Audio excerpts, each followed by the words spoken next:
Welcome to the Copeland Coaching Podcast, where it's all about turning your job search into a slam dunk. Your host is Angela Copeland.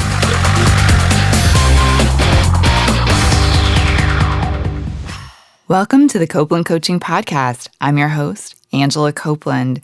Live in the studio today, I have me.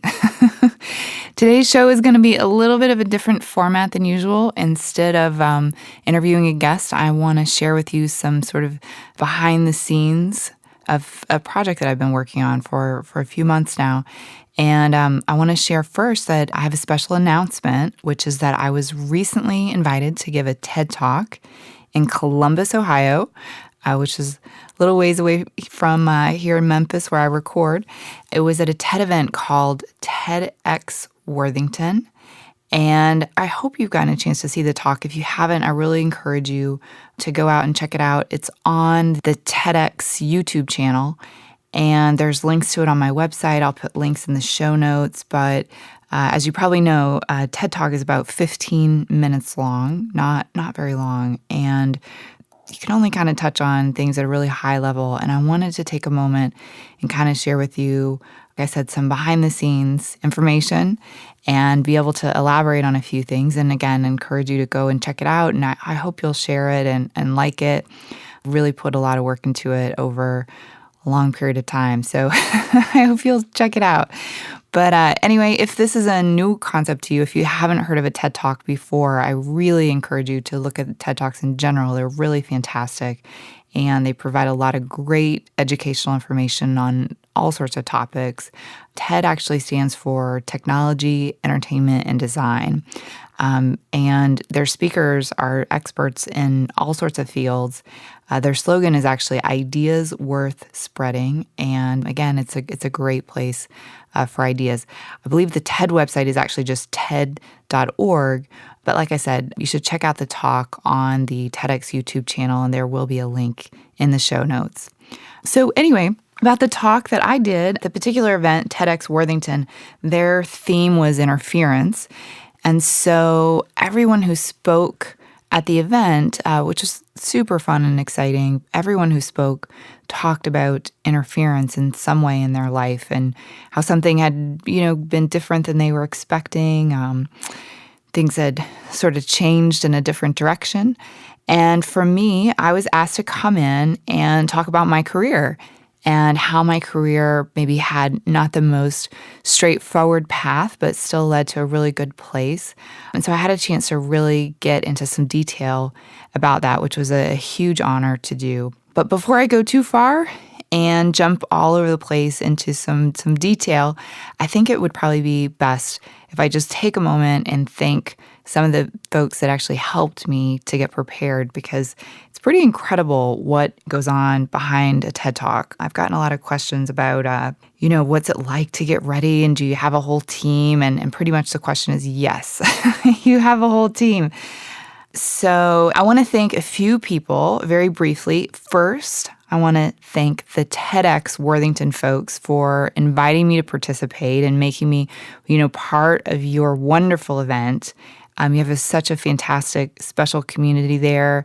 It was put on all by volunteers, and a number of the folks were teachers or students there, and you could just tell how much they really love that community.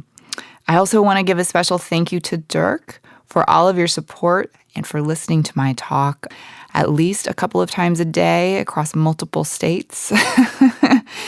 Giving a TEDx talk requires a lot of memorization, so there's lots and lots of practicing. Thank you also to my two coaches.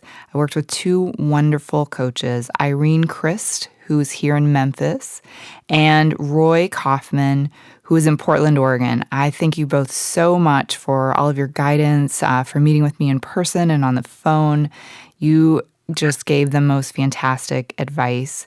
I want to also thank Daniel Lynn, who's helping me here with the sound today. You help me do what I do best, which is make me sound great, and the TEDx talk was no different than any other day. Thank you, too, to all my friends who encouraged me to go out there and share my story. So many of you listened to me as I went through the process of developing my talk, and you listened to me practice my talk, and you gave me so much encouragement on all sorts of little details. And I truly, truly appreciate your help. I could not have done this without all of the folks that were around me through this process, which is, like I said, not a quick process. Anyway, now that I've said my thank yous, I think we should get back to talking a little bit about the behind the scenes. And the thing that this actually brought up to me, and I thought about it, is earlier in my career, I was actually the director of digital strategy and marketing for a home services company called ServiceMaster. And my job there was essentially had a large budget. It was about $7 million. And my job there was to help generate online sales. I supported 4 brands there, including Mary Maids, ServiceMaster Clean, Furniture Medic, and Amerispec. And Mary Maids was my biggest brand. I loved working with them. When I started, we just basically had a website. And when I left, I was generating over 60% of their U.S. sales for their corporate locations on the internet. So it was a big, big change over a short amount of time. But anyway, while I was there, I also had the opportunity to support over 2,000 franchise owners for all those brands, because those are all franchise-based businesses. And very often I would be asked to come in and give talks, like educational talks about digital marketing, how to market yourself online, how to generate more sales online, how to, refine your sales process, that kind of thing. And I reported to this really awesome chief marketing officer named Jim Larrabee. And if you haven't checked it out, I actually interviewed Jim Larrabee for one of my earlier podcasts. He now works for an organization called Maroc, which is an advertising agency that's nationwide. So you should check it out if you haven't. I worked there, at ServiceMaster beginning in 2007, so like 9 years ago. And I would get up in front of these big groups of hundreds of people, hundreds of franchise owners, and I would give a talk about digital marketing. And Jim eventually started to pull me aside later, kind of on the side, and he said, "Angela, you look so young. You really have to talk about yourself." When you walk up and you start giving advice to these 2,000 people that are old enough to be your parents, or these, groups of like 500 people of the 2,000 that are old enough to be your parents, to be honest with you, you have no credibility when just someone looks at you because you look so young. And so he started saying, you've really got to get up there and you've got to give your credentials and you've got to tell a little bit about yourself because it really puts it into context. And so I guess this is the TED Talk, and today is an opportunity to do that. And so it made me think of Jim. So after I made the decision that I'm going to tell my story at this TED event, I had to then decide what exactly would I talk about my career, kind of what's the most helpful, what's the point of it all, and how can I boil that down into a talk. And so I started really brainstorming all of the things I talk to clients about, the things I get questions about. I really started to focus in on my own career and do some reflecting. And I decided to give one of my old clients a call. And that particular client was a fantastic client. His name is Isaac Lake. And I worked with Isaac maybe, about 3 years ago. And Isaac was working at the University of Memphis. And he had always worked in higher education. He actually had, I think, a master's degree in higher education. And he was interested to change to a new industry, but he really wasn't sure, what he'd like to switch to. And so we went through the process of really identifying what were his transferable skills, what other kinds of organizations might be a good fit. And I helped Isaac set up various sort of informational interviews. And he went through this entire process. I think we probably worked together maybe 5 months. It was a long process of discovery and that kind of thing. And eventually, he found a job at a big company you've heard of probably called Hilton. They have a corporate location here in Memphis, and he now works there doing more of a role that has to do with corporate strategy.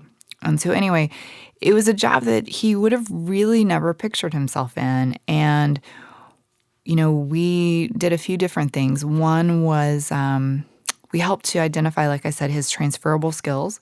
But we also thought about things he was doing outside of work. So he was doing things like investing in real estate as a hobby. And he was also helping to manage a gym franchise. So as you can imagine, a hotel company is both very interested in real estate, and they are also a franchise. So he had a whole skill set he didn't even think about that we were able to really highlight, which is how he was able to get that job. And we actually talk about it in detail. I interviewed him for an earlier podcast. I think it was podcast episode number 30, if you want to go back and listen. We talk about it in detail for probably 40 minutes or so, his entire experience. But anyway, I decided to give him a call and sort of ask him.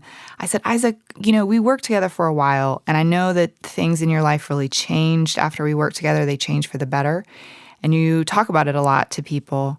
And I'm just curious, what was sort of the number one thing that you took away from working together? Like, what was the thing that if you could boil it all down to that you learned and that really made things different for you? And he said something to me that really surprised me, and it was so simple yet so profound at the very same time. And he said, I learned to stop living my life by other people's rules. And I couldn't believe it. I mean, I really was surprised that this was the thing that he took away. And he said, it's not only impacted how I do business, but it's impacted my personal life. At the time, he was living in Arkansas in a house, and he wanted to get back into the city, and he really wasn't quite sure what to do about that. And after he took this new job and he started sort of thinking outside the boundaries of what he was supposed to do or who he was supposed to be, he actually bought a house in downtown Memphis and moved his whole family and eventually sold that house in Arkansas.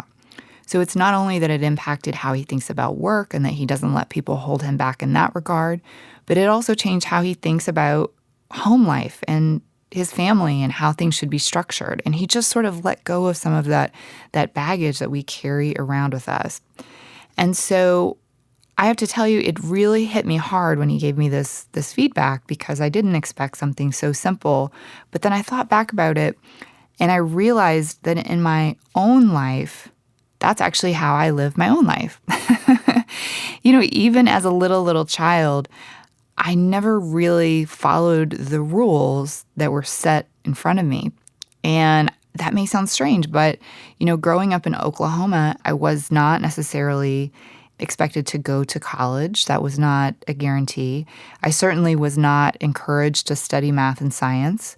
So the idea that I moved from Oklahoma to upstate New York to study computer and systems engineering, that, first of all, was very outside the box. I went to a school with almost all men. I actually had 2 male roommates in college that I sometimes talk about. So I lived my entire life by sort of, I guess, no rules in some regard. And I think that's a little bit how I got here to where I am today. So after this whole realization about this whole sort of rule-breaking phenomenon, I decided this should be what my talk was about. And I titled it, similar to my book, I titled it Breaking the Rules and Finding My Perfect Job. And in the talk, I talk about how I went from being an engineer, a college student, to a project manager, to a digital marketing executive. And I talk about how I was able to do it. I mean, my first job, I was redesigning parts on cars on the Chevy Malibu for General Motors. And my last job, I was the vice president of digital marketing for a large bank. So that's a pretty gigantic shift. And I talk a little bit about how that happened. In the talk, I share, what I classify, I guess, as an obsession that I developed. It's a little strange. I share this with clients pretty often, but along the way, I learned how to interview for all different sorts of jobs at different companies, and I found that I really liked it. It almost became kind of a hobby, which I know is kind of weird and unusual, but I thought it was really the most fun thing. And instead of looking at it as a scary experience where, you get rejected time after time again, I looked at it as a way that you could sort of network with other people and you could, go in and learn about a new business or like learn about a new job. And I I just took a really different approach to the whole thing. And so I do want to share with you a brief clip from the talk where I talk about this one time where, well, I snuck onto a graduate school campus. It turns out I really like interviewing for all sorts of jobs and at all sorts of companies. It's kind of like an obsession. Yep. I once snuck onto a graduate school campus where I did not go and posed as a student there in order to get a job interview. Well, so you may be wondering what that was all about because, I only was able to kind of mention it in the talk. I wanted to share with you just a little bit more detail. I actually quit my job to go back to graduate school, and in 2004, I was working at FedEx. I had a great job, but I wanted to go to grad school at Pepperdine, which is in Malibu. And one of the things I also really wanted back then was I wanted to work at this clothing company called The Gap. I'm sure you've heard of them. They're headquartered in San Francisco. And I really just assumed that the recruiters, the headhunters or whatever, the internal recruiters from The Gap would come to Pepperdine and they'd talk to us because that's kind of what I was used to from undergraduate school. And I just assumed that would happen since it was such, it was so close by. Anyway, I learned pretty quickly that was not the case, that The Gap was not going to be coming to Pepperdine. There wasn't like an easy path to sort of learn more about it or talk to someone. So I started researching how could I go and meet The Gap because I'm not the kind of person who just gives up very easily. And this is back when, the internet was there, but things like GPS, for example, were not very common at that point. And cell phones were still pretty new, relatively speaking. So I started doing research online, and I found out that although The Gap wasn't coming to Pepperdine, they were going to another school. They were going to UCLA. UCLA has a bigger business school program. They're more centrally located. There's a lot of perks. There's reasons that, a company like The Gap might go there. And so I thought, well, this seems like a good opportunity. Maybe I should go to UCLA. And I started digging around on their website, and I was able to locate sort of their business school calendar and see not only the day that the recruiters would be there, but where they would be, the room, the time they would be there. And I thought, seems like a good idea. I should probably go to this. And so I approached one of my friends at Pepperdine, and I said, hey, would you like to come with me? I want to go meet The Gap. Let's go to UCLA and meet The Gap. And she said to me, I think this is a bad idea. I think this is a bad idea to sneak onto a graduate school campus where we don't go to school. And I looked at her and I said, well, what's the worst that can happen? If they kick us out of the campus, we don't even go to school there. So we don't have to go back. But let's give it a shot. And I really needed, I needed a partner in crime. I needed someone to help me navigate because I think we actually either printed directions or we brought an atlas with us because we did not have GPS. And anyway, we went and it was very special. We both wore business suits and we were sitting there really excited about this presentation that The Gap gave. And of course, all the UCLA students were kind of in jeans and tennis shoes. This was just a normal, everyday thing for them. They were kind of kicked back. Anyway, at the end of the presentation, we had the opportunity to get up and talk with the recruiters. And so we did. And we immediately both jumped up. There were two recruiters, so we immediately went straight to them. And everyone else was in a big line behind us because we were first in line, which is always a good thing to do. And we started talking at the same time. And anyway, the first thing I think we both said simultaneously was, we're from Pepperdine. And I remember first the shock of the students behind us who were angry that they were waiting for us to talk to their recruiters and that we were at their school in front of them. And then I remember the recruiters being really impressed, and they immediately coined us the Pepperdine pair. And that name stuck with us for a long time. And The Gap actually invited us to come up to their headquarters and we got a chance to tour it. We got a chance to have all sorts of meetings. I mean, it really created a fantastic situation for learning and building relationships. And after we came back, it was kind of funny because the school eventually found out about it. And I was a little nervous because I assumed we would be in trouble. That seems like the kind of thing that, would happen. But rather than get mad at us, two things happened. And the first thing was that the Career Resources Department wrote an article about us. And they actually put it in their printed newsletter that they send out to alumni. And it went to over 18,000 alumni, telling them about our job search. And then I started being asked to come in and to speak to students and to work with students one-on-one. So that's really kind of where this all originated. And that's kind of what I was talking about in the talk. I think the biggest thing I learned from the experience going to UCLA was really that sometimes, you have to push those boundaries a little bit. You can't always play by the rules to really get the best results in your job search.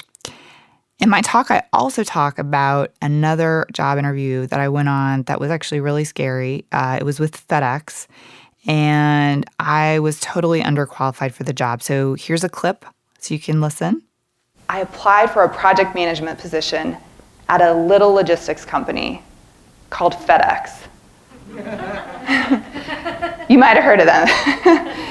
And I was really excited to fly down to their headquarters for a job interview, right up until I met the two other people that they also flew in to interview against me for one job.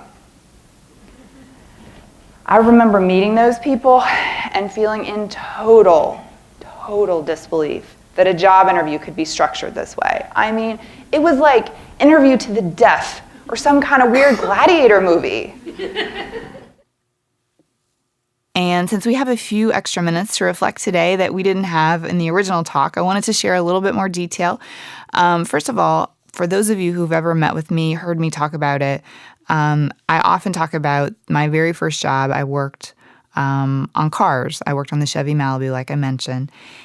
And anyway, but I wanted to kind of clarify because you can't talk about everything in this 15 minutes. But so FedEx was actually my first full-time, year-round job after graduating from college. But during college, I actually had 4 internships that really prepared me for sort of the real corporate world. And it made me much more competitive when I came out of school. Because a lot of times when you're coming out of college, I mean, it's hard to sort of muster up experience, that's meaningful in some way or that you can put on your resume. So anyway, the first 2 jobs actually I had were both with General Motors. One was in Oklahoma City. I worked at an assembly plant that made the Chevy Malibu and also the Cutlass. They were making them on the same assembly line. It was really super duper interesting. I redesigned parts. I redesigned actually the glove box on the Chevy Malibu. That was one of the things that went into production. And I had a chance to actually ride around in the cars when they were being assembled, which seems really dangerous. And I would take like little measurements. I would, make mock boxes. So at my desk, I literally had a Dremel and all sorts of tools, and I would saw glove boxes apart at my little office desk and reassemble them and put them all together. I would test them on the assembly line, and then I would hold those same cars. I would put them out in the sun, let them sit, see how they would kind of age a little bit.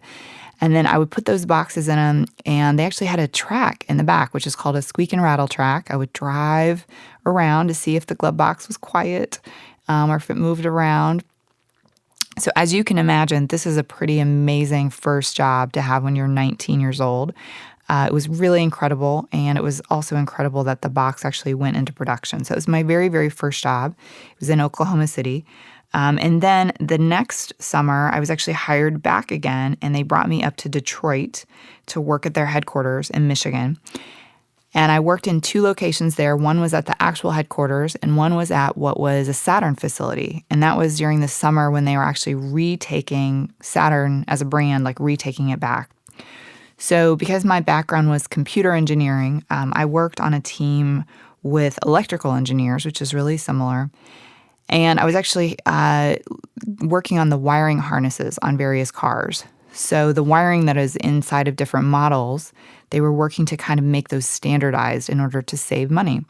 So I worked to redesign those parts, or excuse me, I worked to kind of standardize the wiring harnesses there.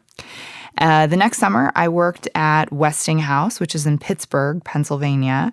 And then also, interestingly, I worked as a photography teacher at the Boys and Girls Clubs because, as I mentioned earlier, I wasn't totally sure I'd be able to go to college.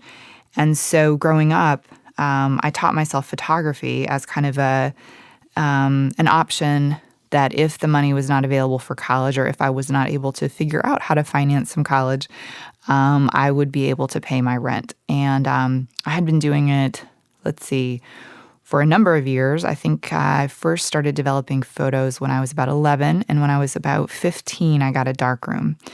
And so in college, I stayed connected to photography throughout as the president of the photo club there, and then also as a teacher at the Boys and Girls Club. So anyway, I wanted to give a little bit of context because, the talk talks about my first job, and I did have other first jobs that I wanted to share. So speaking of teaching, let's get back to career coaching. I want to touch on that for a second. I rarely talk about that in detail on the podcast, but I get a ton of questions about it. And people always ask me what it is that I do with my clients or what is a career coach. And so I just want to take a second and clarify a little bit, and then you can go to my website and look for more detail. But the brief answer is I am not a headhunter or a recruiter. I'm not a recruiter at all. I'm a coach. So I work with you, or I work with my clients to help to make the entire job search process easier. So we work on things like elevator pitch, resume, cover letter. We talk about how to job search, how to get around the online process that feels like a total black hole.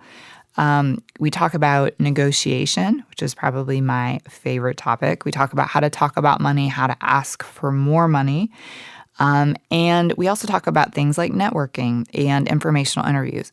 So anyway, if you're interested to learn more about that, just know that I do offer a free 20-minute consultation. If you'd like to sit down, I meet in person here in Memphis, but I also work with clients all over the U.S. and all over the world, actually. And we meet via phone, FaceTime, and Skype. So if you are interested to learn more about that particular aspect, of course, I'm not trying to push it, but I just want to put a little information out there about it. Feel free to send me an email, Angela@CopelandCoaching.com, or you can check it out.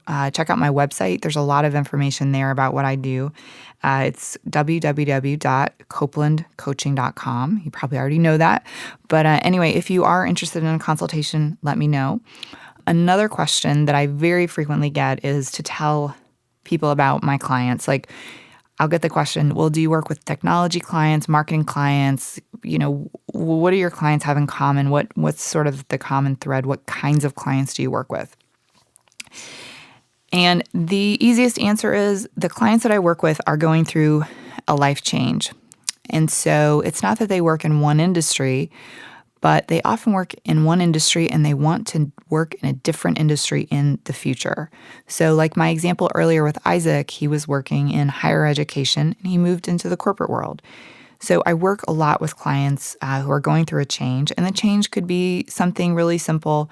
Maybe they're a young person who is, having children and wants to make more money, or say they're mid-career, they've had a strong career, but they want to get a promotion, they want to go further. Or maybe they're near the end of their career and they've been very successful and very driven, but they're ready to get a career that's more fulfilling and it maybe pays a little bit less, but they really love it. So I work with people as they're switching.